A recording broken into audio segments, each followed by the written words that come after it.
So there's two things that I want to unpack here this morning. It's not the morning. What's wrong with me?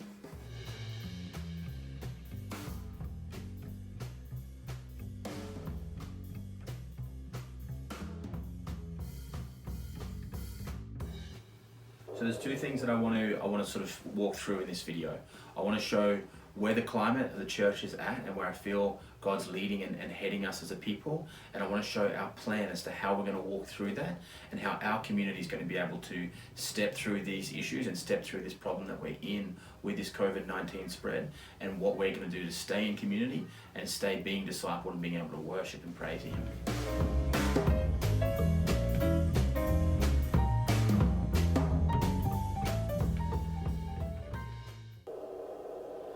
So over the last 10 to sort of 15 weeks, we've been going through Acts and understanding what it was that was taking place at the time that the disciples were going through the towns and the cities in surrounding Jerusalem, and what was happening while they were being followers of Christ, the persecution and the miracles and all of the things that were taking place. And as I've been going through this, I read a quote from a guy named Mark Sayers, and he says this. He says, "The church needs to go from consuming to contending."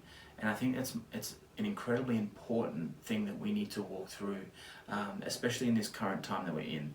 In Acts, the disciples didn't get to consume of the church. They had to contend for the church.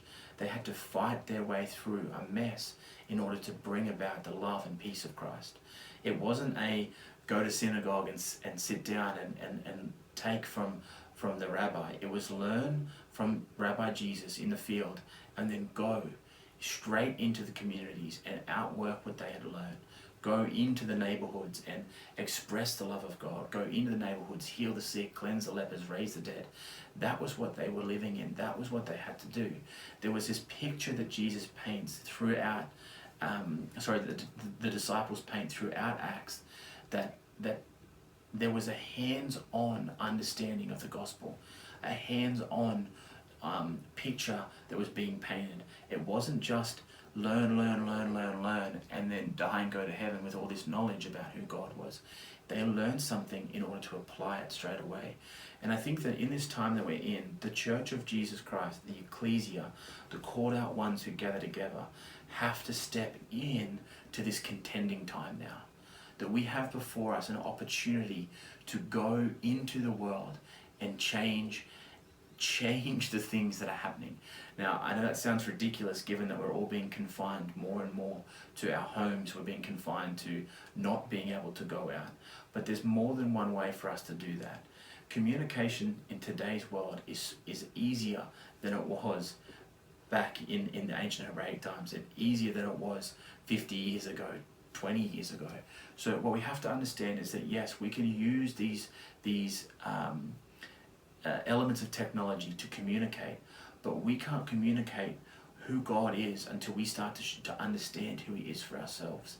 This time of isolation, I think, is an incredibly challenging time for the church, because all of a sudden we have to go from going into the church to sit and receive to now being at home and learning how to receive on our own.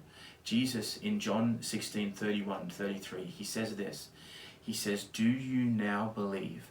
Behold, the hour is coming, indeed it has come, when you will be scattered, each to his own home, and will leave me alone.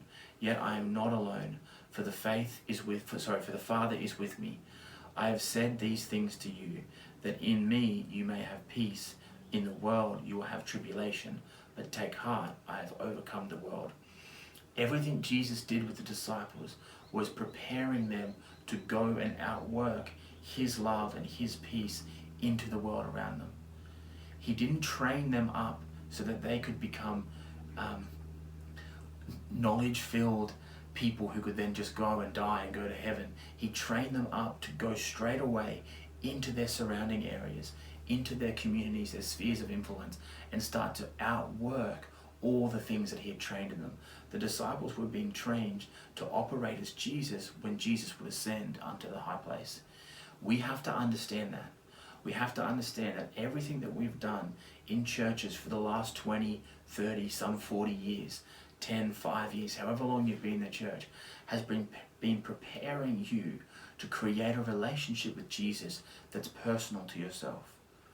We go to church on a Sunday morning, we gather together because the Bible asks us to gather together to encourage one another, to build each other up, so that when we go out built up. You can still build each other up from the places that you're in. Jump on the phone, call somebody, Skype, Zoom, there's so many ways that we can do this. But the important thing for us is that we learn as a people how to read the Bible for ourselves, pray for ourselves, worship and glorify His name for ourselves. One of the things that we feel in our community is to begin to encourage the people to go back to the model of Acts, go back to the one-on-one relationships with God, to encourage that, for the people to understand, for all of us to understand the importance of a relationship with Jesus that is between He and myself, between myself and Jesus is a relationship that I can then go into all the world and express who He is, because I've taken the time to know who He is in that quiet place. Over the next probably month, we don't really know what it looks like, and Australia hasn't been brought into this full level of quarantine yet, but I believe it is coming. I don't think Scott Morrison is going to be able to get around us all going to our homes and isolating. But this is not a scary time for the church. It should be an encouraging time for the church. All those excuses we all have, myself included, I don't have enough time, I don't have the ability to be able to sit for that long before God, I don't have the time to read, or there's so much going on. We're being forced into a position where now we have the time. But we get to choose. We get to choose which way we want this to go. We get to decide, am I going to be fed and grown and built up? Am I going to learn how to read my Bible, learn how to pray, learn how to worship Him in this time? Even though I can't play guitar and I can't sing, I want to learn how to do that, because that's the way that when this is all over, I come out a strong disciple, ready to walk into those neighborhoods, into those communities, carrying the light of God, carrying the fullness and the freedom that He's given me in this quiet place. This is a forced walk into the wilderness to spend quiet time with Jesus. And we are given that opportunity. We should be relishing in that and enjoying that time that we get to spend before Him. I believe that in this time, there's two ways that this can go. There's two ways the church can go. The first is that we become incredibly complacent and lazy. We sit at home, we turn the TV on, and we receive everything that we need to receive from all the different preachers and communicators around the world. And we take, but we don't actually grow and learn how to step into who He is.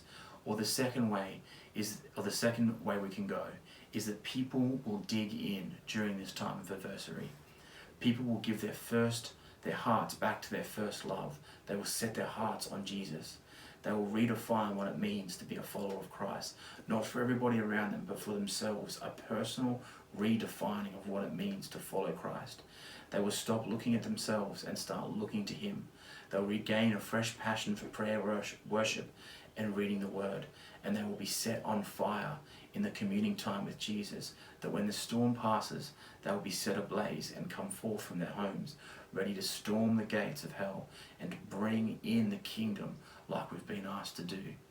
See, it's imperative that we understand that we have a job to do in this time, and our job is to learn how to relate to the Father, learn how to relate to Jesus, create a relationship that strengthens us, that grows us, that brings us back into the vine with Him, brings us back into that place that we were always meant to be.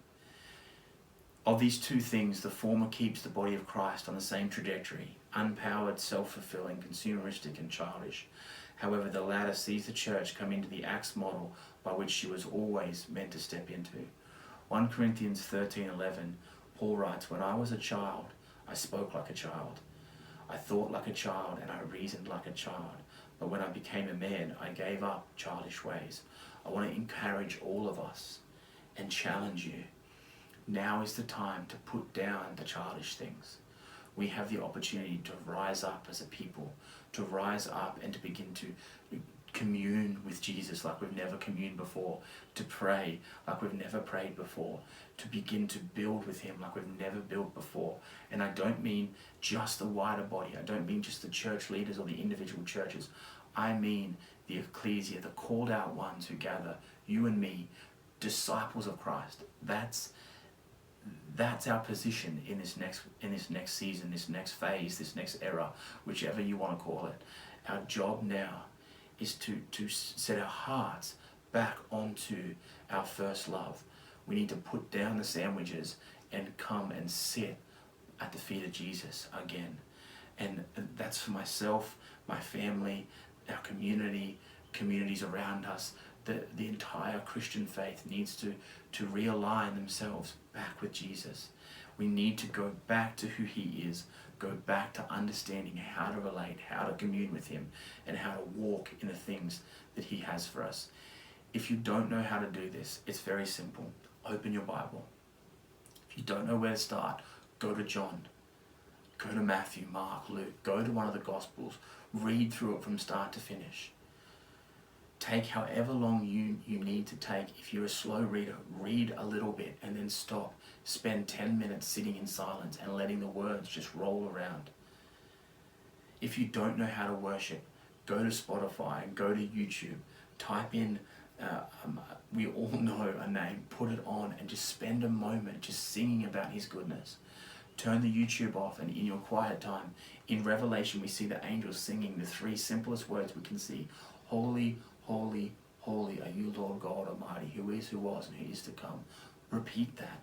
That is worship, to glorify his name. It doesn't have to be fancy. It doesn't have to be a song with a guitar and all the rest of it. It just has to be a heart sold out for him to say, God, I want to spend time with you. I want to glorify your name because you are worthy. Guys, I don't want to sound like I'm cracking the whip or I'm saying we're doing it poorly. I think the church is doing a phenomenal job. A lot of different communities doing an incredible job to navigate this uncertain time and this tricky situation. But my heart beats when I start looking at people going, I want to go back. I want to learn how to recommune with him. I want to spend time understanding how to read the word and how to unpack who he is. That's what's important right now. What's important is to spend time with Jesus and learn who he is. I think that I'm going to leave it there for now. I've got a lot of other stuff that God's sort of stirring through and revealing in this time. But I'm encouraged by this season. I know that can sound very difficult to hear, especially if you've lost your job and you don't know where your rent's going to come from. You couldn't line up in the Centrelink line. I understand. How can I sit here and say that that's encouraging in this time? But the reality is that God is moving, and we are going to see a move of him like we haven't seen before.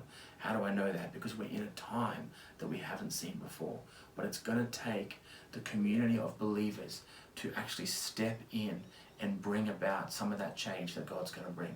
When Esther was standing in the courts of Pharaoh, she realized that this thing is not going to be broken by me just sitting on my hands. She called the people to a fast. She called the people to action, to do something with their hands. She called a people to step into a broken situation and to bring about the change that God had. God wants to partner with us to bring about the change he has for this nation and for the nations. We have to be ready. We have to be willing to say, God, I will pick it up, but it's going to take something. It's going to take sacrifice. When they stepped into that fast, when Israel steps into that 3-day fast with Esther, that's not an easy thing to do. A 3-day water fast. It's going to take something, but we have to be willing to lay down our own lives, our own personal things, and pick up the cross daily and walk with Jesus in this. I want to encourage you, this is an exciting but challenging time. So take the time, learn how to read. If you don't know where to start, if you want some more information as to how to worship on your own, call me, call someone in the community, reach out.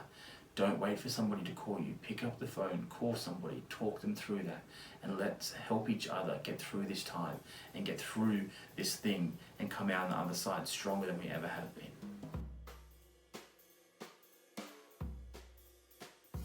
Okay, so the first thing we put together are community groups. These community groups were already existing from the church meetings that we've already had, but we've added everybody who was in our church system into these community groups. If you didn't have one before, you've been automatically assigned to one. The community group leader will reach out to you and explain that you are in that group. What we want to do with these groups is allow the groups to look after each other. So if you are in one, you need to go and find 2 people that are in that group with you. Call them each week, ask to pray with them, ask if they need help. Look after those 2 people. The community group leader will look after the community group, and inside those groups, they will look after each other. So please do this diligently. Get 2 people that are in your group, not your spouse and your daughter or your spouse and your son. Get 2 people that are in your group that are not directly connected to you. Call them weekly, ask them if they need help, pray with them, walk through this journey with them.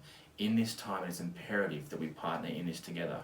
The other thing is that the 2 primary communications that we will use in this time is the app. Please use the prayer wall. If you need prayer, if you've got troubles that you're walking through, add it to the prayer wall so that people in their quiet times can begin to pray into those things for you. You don't have to be super descriptive, just put it on the prayer wall so that we can see what it is that's happening.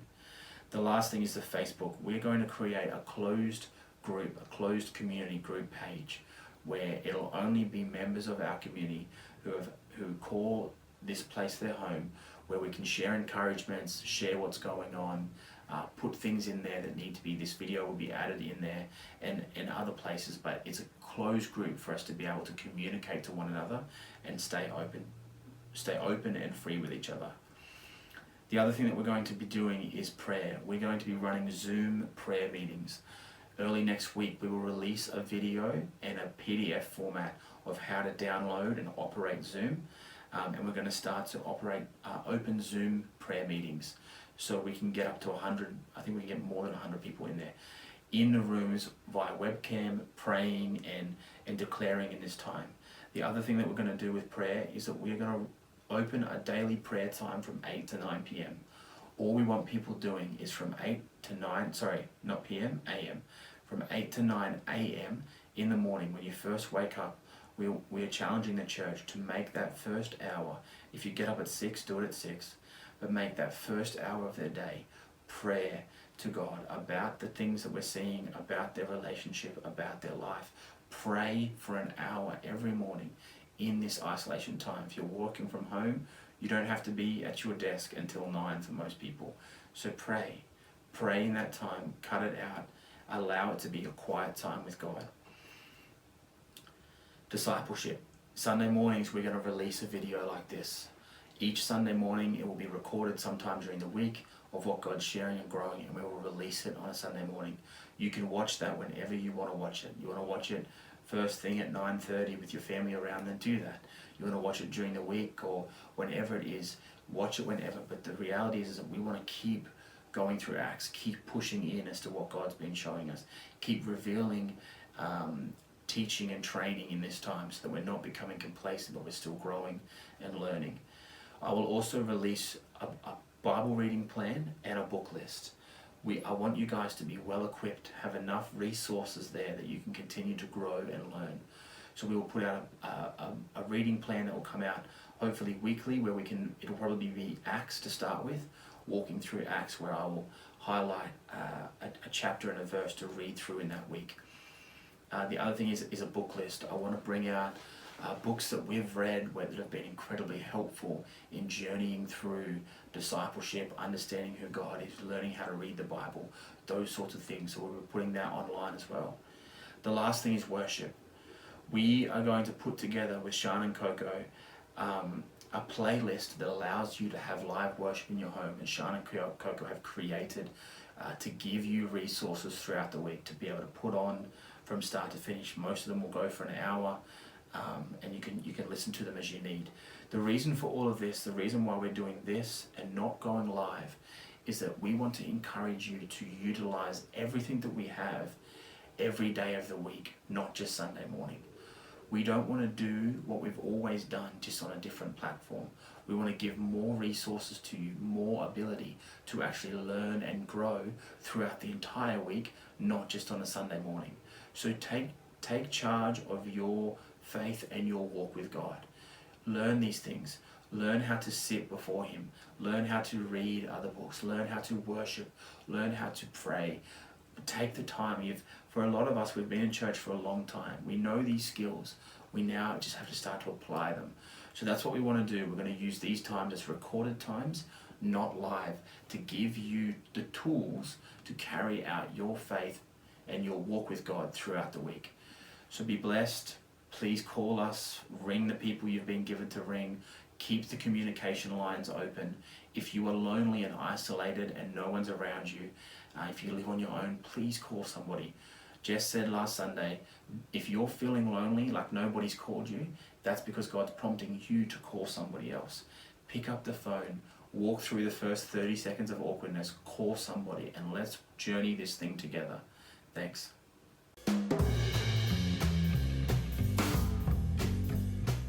So please use these tools that we've given you. Use these things to help develop your discipleship process, your walk with God. That's what these are here for. If there's anything else you feel you need, there's anything else you'd like to see, give us a call. Talk through with it. You want to see a funny shirt, hat? If you don't like our plants, bad luck. No, we will look to change stuff up as we go. We are walking through this as well. So please be patient with us, but also use these things we're putting out.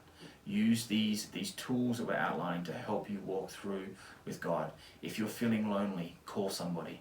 If you think somebody's feeling lonely, call somebody. Let's keep communing together.